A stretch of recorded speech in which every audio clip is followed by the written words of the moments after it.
দেখে হ্যাঁ রেসপিরেটরি ফার্স্টে আমরা ইন্সপেকশন দেব। হ্যাঁ ইন্সপেকশনে কি দেখবো আমরা? প্রথমে আসলে যে আমরা শেপের ফর্মটা চেঞ্জ শেপটা দেখব, পরে আমরা দেখবো হচ্ছে রেসপিরেটরি রেট ইম্পর্টেন্ট। যেমন ধরো রেটটা দেখো, যদি ঠিক করো এখন তোমাদের যদি মনে করো ইন্সপেকশন আইডিয়া হলো যে এই লেভেল বড় একবার দেখবা, আপনি শ্বাস নেন ছাড়েন, পরে আমরা এই লেভেল পিছন থেকে একটা দেবো, ঠিক আছে? শ্বাস নেন ছাড়েন। আর যখন এই অবস্থায় আসবো তখনই আমি তো ঘুরে নিয়ে এসে আসবো, তাহলে আমি কাউন্ট করে ফেলবো। কাউন্ট তো পারো, ধরো এই যে ইন্সপিরেশন, এই যে তারপরে ইন্সপিরেশন, এই যে 1, ঠিক আছে, এই যে 2, এইভাবে দেখবো। পরে আমরা সাথে সাথে মুভমেন্ট অফ দ্য চেস্টও দেখে নিচ্ছি, ঠিক আছে? মুভমেন্ট তোমাদের যদি ইফিউশন থাকে তাহলে দেখবো যে এই সাইডে রেস্ট্রিকশন আছে। তারপরে স্কিন কন্ডিশন এবং লাস্টে সাইন অফ ডিসনিয়া সেখানে দেখবো। তাহলে ইন্সপেকশনে কয়েকটা জিনিস, তাহলে প্রথমে শেপটা দেখে নিলাম, পরে মুভমেন্ট অফ দ্য চেস্ট, পরে দেখলাম হচ্ছে রেসপিরেটরি রেটের পরে দেখবো আমরা skin condition, for the sign of dyspnoea, এটা বললাম। আর এখানে যেটা তোমাদের মিস হয়, যদি কোনো ইফিউশন আগের দিন ড্র করা থাকে, দেখবো যে স্কার মার্ক অথবা ব্যান্ডেজ মার্ক থাকে, তাহলে বলতে হবে যে there is a bandage mark in the upper right chest বল আর কি। তাহলে এইভাবে আমরা সবগুলো দেখে নিলাম। এছাড়া কোনো অ্যানগলস ভেইন আছে কিনা এখনো থাকা যাবে। যেমন তোমার যদি ব্রঙ্কিয়াল কার্সিনোমার কোনো রুগী দেয়, দেখবো যে অ্যানগলস ভেইন আছে, সুপিরিয়র ভেনা কেবল অবস্ট্রাকশন যে রুগীগুলো আছে। তাহলে ইন্সপেকশন তো মানে ক্লিয়ার হলো, তাই না? তাহলে আমি কি বললাম যে ওই লেভেলে একবার দেখবো, এই লেভেল থেকে একবার দেখবো, এখানে আসার সময় এই রেসপিরেটরি রেটটা দেখে নেবো, মুভমেন্ট দেখবো, আর সাইন অফ ডিসনিয়া কোথায় দেখি? যেখানে একটা দেখবো যে অ্যাক্সেসরি মাসলগুলা প্রমিনেন্স আছে কিনা, এই এখানে একটা। পরে দেখবা যে ইন্টারকোস্টাল রেসিশন আছে কিনা, এই স্পেসগুলো দেখবো। পরে দেখবো এখানে সাবকোস্টাল আছে কিনা। যেমন তোমাদের তো পেডিয়াট্রিক্সের শর্ট কিছু থাকে, ওখানে দেখবো যে শ্বাস নিতে ঢুকে যাচ্ছে। পরে আসো পালপেশনে আমরা যেটা দেখি, ফার্স্টে আসো আমরা ট্রাকিয়াটা দেখি আগে। হ্যাঁ, ট্রাকিয়া আইডিয়াল হলো যে বালিশটা সরে নিলে ভালো। বালিশ সরে আমরা এখানে হাত রাখবো, এই দুই জয়েন্টে হাত রাখবো, আর মিডিল ফিঙ্গার দিয়ে ট্রাকিয়াটা ফিল করবো। পরে এখানে হাত দেবো যে কোনো দিকে ডেভিয়েশন আছে কিনা, ঠিক আছে? এই ডেভিয়েশন নেই, নর্মালি একটু রাইট দিকে থাকে, তাই না? ওর তাই আছে, একটু নর্মালি রাইট দিকে এটা আছে, এদিকে তাও গ্যাপটা বেশি, তাই না? এদিকে গ্যাপ একটু কম। ট্রাকিয়ার পরে আমরা যেটা দেখবো অ্যাপেক্সটা, যে একটু জামাটা তুলে দেয়, ট্রাকিয়াল টাক দেখতে হবে না খুব বেশি করে, ওটা সিওপিডি পেশেন্ট থাকলে হয়তো। ট্রাকিয়াল টাক তো তোমার এই যে আইডিয়াল হলো, হ্যাঁ হ্যাঁ, এই যে 3 ফিঙ্গার দিয়ে যে ট্রাকটা দেখতে পারে। পরে আসো যে আমরা অ্যাপেক্স কিভাবে দেখি? আমরা প্রথমে ওয়াইড হাত রাখবো, তাই না? ওয়াইড হাত রাখার পরে যেটা লোয়ার মোস্ট এবং আউটার মোস্ট, এটা আমরা একটা পালসেশন আছে। তারপরে ফিতা দাও, এটা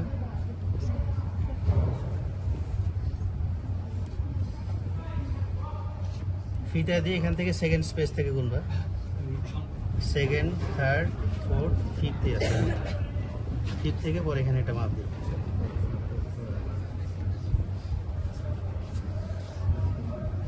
সেন্টিমিটারে করো, 9-এর মতো আছে। আর যদি এইভাবে পালপেট করা না যায়, তাহলে আমরা লেফট লেটার ওইদিকে একটু কাঁথা, তুমি আমার দিকে একটু আসো, বেশি দূরে হয়েছে, এদিকে কাঁথো, এই যে এখন আরো ক্লিয়ার বোঝা যায়, মানে লেফট লেটার গুলো চেস্টটা ওয়ালের কাছে চলে যেত, একদম পুরো হার্টবিট বোঝা যায়। তাহলে এইভাবে পজিশন অফ দ্য আমরা অ্যাপেক্স বিটটা দেখব।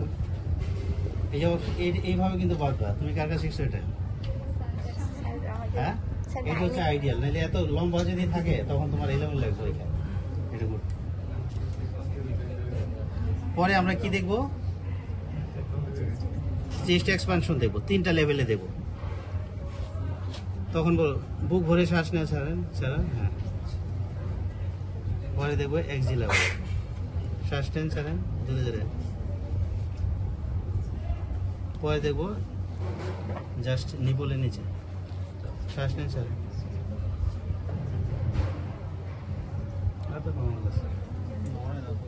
ঠিক আছে। এরপর হলো ভোকাল ফ্রেমিটাস। ফ্রেমিটাসটা দেখো কিভাবে দেখবো, এখান থেকে শুরু করো। বলো 3-3। বলো 3-3। হ্যাঁ 3-3। 3-3। ওর জামাটা বলো 3-3। 3-3। এটা তোমার জেড প্যাটার্নও দেখা যায় অথবা যেভাবে সুবিধা হয় এটা নেবো না। বলো 3-3। 3-3। হ্যাঁ 3-3। 3-3। 1-1 দাও, 1-1 বলো যেটা সুবিধা হয়। হ্যাঁ 3-3। আর রবি স্যার কাছে তোমার বলবো না, গ্যারেন্টি আছে। আইডিয়ালটা শোনো আগে। 1-1 তো আইডিয়া, তাই না? 1-1 যদি বলতে পারি সব আইডিয়া যেটা তুমি আছে। হাত রাখানে খুব একটা ঝামেলা করলে এইভাবে। হ্যাঁ ডানে বামে রাখলে হবে, এটা নিয়ে কোনো হান্নান স্যার হলো জেড প্যাটার্ন করতে না। বলো 1-1 জেড প্যাটার্ন দেখাই দিয়ে এটা একটা করলে এটা করলা পরে যাবে এটাতে। এটা হলো জেড প্যাটার্ন। আর যদি কম্পেয়ার করে এটাও করা যায়, এটা একটা এটা একটা। পরে আমরা এই বর্ডার বরাবর করি, ঠিক আছে? বলো 1-1। 1-1। ও তো শিখিতে পারবে। হ্যাঁ 1-1। 1-1। হ্যাঁ এখানে 3টা বড়। 1-1। হ্যাঁ 1-1। হ্যাঁ 1-1। 1-1। ঠিক আছে। এই লাইন বরাবর এই লাইন বরাবর 4টা করো, 4টার বেশি দরকার নেই। না একবার বললে একবার। হ্যাঁ তাহলে আমাদের হচ্ছে যে তার এই ক্লাভিকলের এখানে একটা করলে 3টা দরকার নেই। আমরা সাধারণত ব্যাক থেকে করি, আমি ব্যাক থেকে 3বার করতে হবে। ব্যাকে যখন করবো ফ্রন্ট থেকে তো করবো। তাহলে পালপেশন শেষ হলো, তাই না? ট্রাকে দেখলাম, অ্যাপেক্স পজিশন দেখলাম, চেস্ট তোমার এক্সপানশন দেখলাম, তারপরে ভোকাল ফ্রেমিটাস।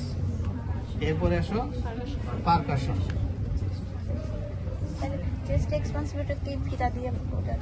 ওটা যেটা বলছে টোটাল এক্সপেনশন যদি ভাই কথা বলে না, দেখে দাও।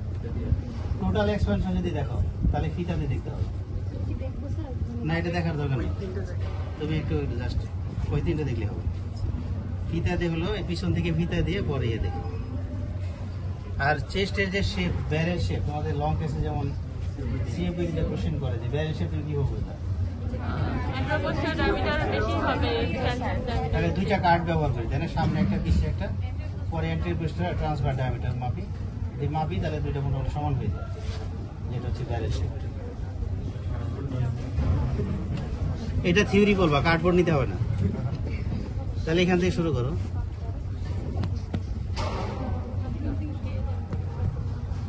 পরে ক্লাভিকুল একটা ডাইরেক্ট করো, তাই না? পরে সেকেন্ড থেকে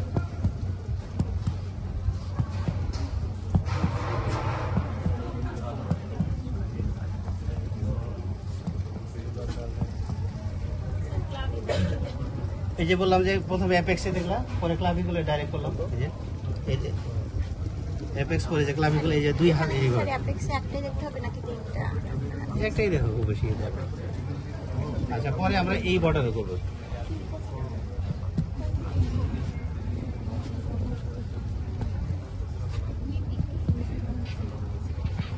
এখানে 3বার দেবো, ঠিক আছে? এইভাবে হয়ে গেল। এখন আসো অস্কালটেশন।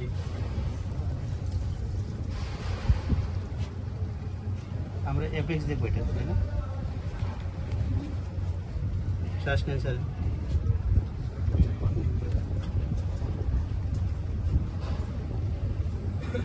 শ্বাস নেন স্যার। হ্যাঁ